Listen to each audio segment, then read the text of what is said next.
Three crypto wars. The first crypto war, and by the way, there's a great article in the Stanford Alumni Magazine by Henry Corrigan Gibbs about 5-7 years ago on that. This was the one where NSA was trying to suppress the work that Witt and I and others were doing. And the good news is Admiral Inman, who's director of NSA at the time, in that article he's interviewed and says he would actually now try to get our work out as quickly as possible because he sees that the national security implications of weak commercial encryption. The second crypto war was in the 90s.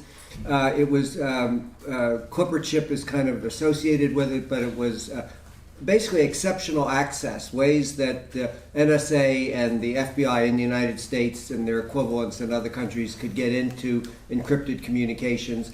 And I was on a National Academy's study, National Academy of Sciences, Engineering and Medicine, in the mid-90s, and we spent a lot of time on key escrow, exceptional access, and we concluded that we couldn't see how to do it. And so we, in fact, encouraged, we didn't say that, but in our report called the Crisis Report, Cryptography's Role in Securing the Information Society, available as a free PDF from the National Research Council, the research arm of the academies. We encouraged the government to experiment with key escrow for its own purposes, and if it could figure out how to solve international key escrow and things like that, to come back to us, and they never did.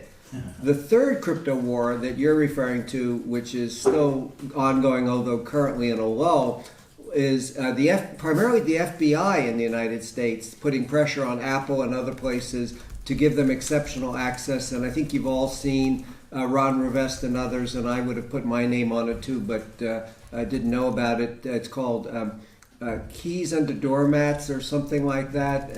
It's not a good way to do things. Basically, if you're going to introduce exceptional access for law enforcement, then you're also creating vulnerabilities, and we did not see a way to do it. It's really a repeat of the second, in many ways, the second crypto war, and the good news is that NSA has been largely quiet on this in the United States. In fact, former directors of NSA have come out and said the FBI is wrong to be seeking this. It's not the right way to go. So that's the third crypto war, and I think it's a big mistake. Unfortunately, it's in a lull, and as we know, the way the FBI resolved the San Bernardino case was to get an Israeli company to break into the phone, which we suspected they could do before. I think they picked the San Bernardino phone only because it had a lot of public awareness and they were hoping to set a precedent. Anything else, Dana, or does that answer your question? Where do you think it goes from here? Well, where does it go? Hopefully it dies. I mean,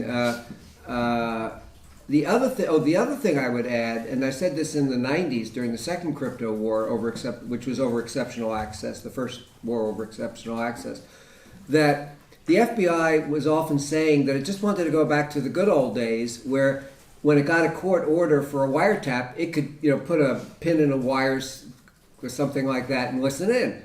Well, what they're missing is that in the 90s, and certainly today, over 20 years later, they have orders of magnitude more information. They did not have automatic license plate recognition. They didn't have security cameras all over the place so that when there was a crime, they could go in and ask the merchant, can I have your footage from that period? And so the analogy I've used is if there's 100 times more raw data, and even if half of it's encrypted, which I think is a lot, I mean, I'm kind of being a mathematician here and taking an extreme case, they're still getting 50 times as much data as they did in the good old days, and yet they're going to be stymied half the time and really frustrated over it. And so it's important to recognize that they do have a lot more data today.